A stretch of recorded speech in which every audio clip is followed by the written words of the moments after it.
पुत्रदा एकादशी व्रत महात्म्य को पढ़ने और सुनने से अग्निष्टोम यज्ञ का फल मिलता है। समस्त कामनाओं तथा सिद्धियों के दाता भगवान नारायण इस तिथि के अधिदेवता हैं। पुत्रदा नाम की एकादशी है जो व्रत करने वाले मनुष्यों को पुत्र देती है। जो मनुष्य एकाग्र चित्त होकर पुत्रदा एकादशी का व्रत करते हैं वे इस लोक में पुत्र पाकर मृत्यु के पश्चात स्वर्गगामी होते हैं। जागरण करने वाले को जिस फल की प्राप्ति होती है वह हजारों वर्ष तक तपस्या करने से भी नहीं मिलता। यह सब पापों को हरने वाली उत्तम तिथि है। चराचर जगत सहित समस्त त्रिलोकी में इससे बढ़कर दूसरी कोई तिथि नहीं है।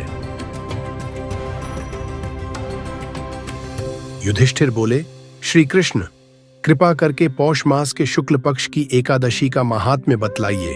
उसका नाम क्या है, उसे करने की विधि क्या है, उसमें किस देवता का पूजन किया जाता है। भगवान श्री कृष्ण ने कहा, राजन, पौष मास के शुक्ल पक्ष की जो एकादशी है उसका नाम पुत्रदा है।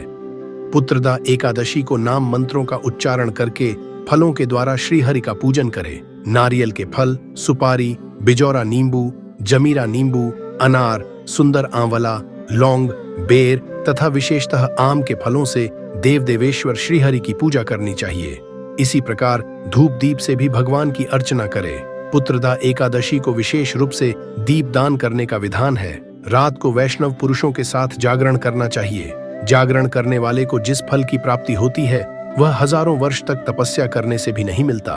यह सब पापों को हरने वाली उत्तम तिथि है। चराचर जगत सहित समस्त त्रिलोकी में इससे बढ़कर दूसरी कोई तिथि नहीं है। समस्त कामनाओं तथा सिद्धियों के दाता भगवान नारायण इस तिथि के अधिदेवता हैं। पूर्व काल की बात है, भद्रावतीपुरी में राजा सुकेतुमान राज्य करते थे। उनकी रानी का नाम चंपा था। राजा को बहुत समय तक कोई वंशधर पुत्र नहीं प्राप्त हुआ, इसलिए दोनों पति पत्नी सदा चिंता और शोक में डूबे रहते थे। राजा के पितर उनके दिए हुए जल को शोकोच्छ्वास से गर्म करके पीते थे।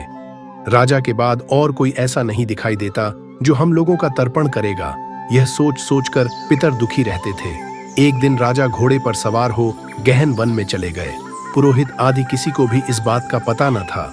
मृग और पक्षियों से सेवित उस सघन कानन में राजा भ्रमण करने लगे। मार्ग में कहीं सियार की बोली सुनाई पड़ती थी तो कहीं उल्लुओं की। जहां तन्हा भालू और मृग दृष्टिगोचर हो रहे थे। इस प्रकार घूम घूम कर राजा वन की शोभा देख रहे थे। इतने में दोपहर हो गई। राजा को भूख और प्यास सताने लगी। वे जल की खोज में इधर उधर भटकने लगे। किसी पुण्य के प्रभाव से उन्हें एक उत्तम सरोवर दिखाई दिया जिसके